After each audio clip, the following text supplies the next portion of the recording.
Thrissur Ajith Kumar കലക്കുന്നത് BJP നേതൃത്വം കഴിഞ്ഞ 10-20 വർഷമായി തലകുത്തി മറിഞ്ഞിട്ടും കേരളത്തിൽ നിന്ന് ഒരു MP-യെ ഉണ്ടാക്കി കൊടുക്കാൻ കഴിയാത്തത് വളരെ ഈസി ആയിട്ട് ഈ പറയുന്ന മുഖ്യമന്ത്രിയുടെ നിർദ്ദേശപ്രകാരം അജിത് കുമാർ വളരെ സുന്ദരമായി നടത്തി കൊടുത്തത് നമുക്കറിയാം.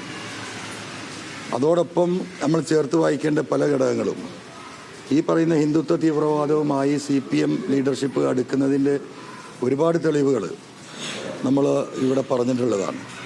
അതിൻ്റെ ഏറ്റവും അവസാനത്തെ തെളിവാണ് ഇന്നലെ ഗോവിന്ദമാഷ വായിന്ന് വന്നത്.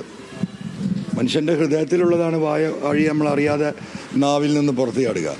അദ്ദേഹം പറഞ്ഞത് RSSുമായി ഞങ്ങൾ പല ഘട്ടത്തിലും കൂട്ടുചേർന്നിട്ടുണ്ട്, വേണ്ടി വന്നാൽ ഇനിയും കൂട്ടുചേരും എന്ന് അർത്ഥം ധ്വനിപ്പിക്കുന്ന ആ രീതിയിൽ അദ്ദേഹം ഇന്നലെ വളരെ വ്യക്തമായി പച്ചയായിട്ടാണ് മാതൃഭൂമിയിൽ അഭിലാഷിനോട് സംസാരിച്ചത്. ഇന്നിപ്പോൾ എന്തൊക്കെയോ പറഞ്ഞിട്ട് പ്രതിക്രിയാവാദികളോ വിഘടനവാദികളും തമ്മിലുള്ള അന്തർധാര എന്നൊക്കെ പറഞ്ഞിട്ട് ആൾ രക്ഷപ്പെടാൻ ശ്രമിക്കുന്നുണ്ട്.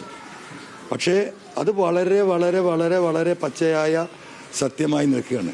പക്ഷെ എന്നെ അത്ഭുതപ്പെടുത്തിയത് ഗോവിന്ദൻ മാഷ് പറഞ്ഞതിനെ അക്നോളജ് ചെയ്തിരിക്കുകയാണ് നമ്മുടെ UDFൻ്റെ സ്ഥാനാർത്ഥി ശ്രീ ആര്യാടൻ ഷൗക്കത്ത്. അദ്ദേഹം അതിനെ വളരെ ലൈറ്റാക്കി എടുത്തത്. അത് രേഖകളിൽ ആദ്യം ഉണ്ടല്ലോ, അത് ചരിത്രത്തിൽ രേഖപ്പെടുത്തിയിട്ടുള്ളതാണല്ലോ. അടിയന്തരാവസ്ഥ കാലത്തും അതിൻ്റെ മുമ്പൊക്കെ RSSനുമായി ചേർന്നിട്ടുണ്ടല്ലോ CPM എന്ന് പറഞ്ഞിട്ട് അതിനെ ലളിതവൽക്കരിക്കാൻ വേണ്ടിയിട്ടാണ് ശ്രീ ആര്യാടൻ ഷൗക്കത്ത് വളരെ വിദഗ്ധമായി ഞാനീ പറഞ്ഞുകൊണ്ടിരിക്കുന്ന പിണറായിസത്തിൻ്റെ ഒളിഞ്ഞ വക്താവാണ്. അത് ഒളിഞ്ഞ പിണറായിയാണ് എന്ന് പറയുന്നത് കേരളത്തിലെ പൊതുസമൂഹം, മതേതര സമൂഹം ഒറ്റക്കെട്ടായി ഗോവിന്ദമാഷയുടെ ഈ സ്റ്റേറ്റ്മെൻറ്റിനെ ചോദ്യം ചെയ്യുമ്പോൾ അതിനെ നല്ല രീതിയിൽ ഒന്ന് സോഫ്റ്റൻ ചെയ്യാൻ വേണ്ടിയിട്ട് ശ്രമിച്ച മറ്റൊരു RSS പിന്തുണക്കാരനാണ് ഷൗക്കത്ത് എന്ന് അദ്ദേഹം തെളിയിച്ചിരിക്കുകയാണ്. മൂന്നാമത്തെ കാര്യം, ഇപ്പം ഈ തെരഞ്ഞെടുപ്പ് പ്രക്രിയയിലാണ് നമ്മൾ. ഇവിടെ DGPയെ തിരഞ്ഞെടുക്കാനുള്ള ലിസ്റ്റ് ഇവിടുന്ന് അയച്ചിട്ട് അതിൻ്റെ ഫൈനൽ ഘട്ടത്തിലാണ്. 6 സീനിയർ IPS ഓഫീസർമാരുടെ പേരാണ് UPSCക്ക് കൊടുത്തിട്ടുള്ളത്.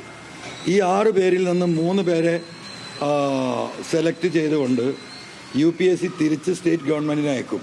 3 ആൾ അതിൽ നിന്ന് ഒഴിവാക്കും. ആ തിരിച്ചു വരുന്ന ലിസ്റ്റിൽ ഈ 3 ആളിൽ ഒരാളെ നിയമിക്കാനുള്ള പരിപൂർണമായിട്ടുള്ള ഫ്രീഡം സ്റ്റേറ്റ് ഗവൺമെൻറ്റിനുണ്ട്. അപ്പോൾ വളരെ വിദഗ്ധമായി നിങ്ങൾ കാണാതെ പോകുന്ന കാര്യങ്ങളാണ്.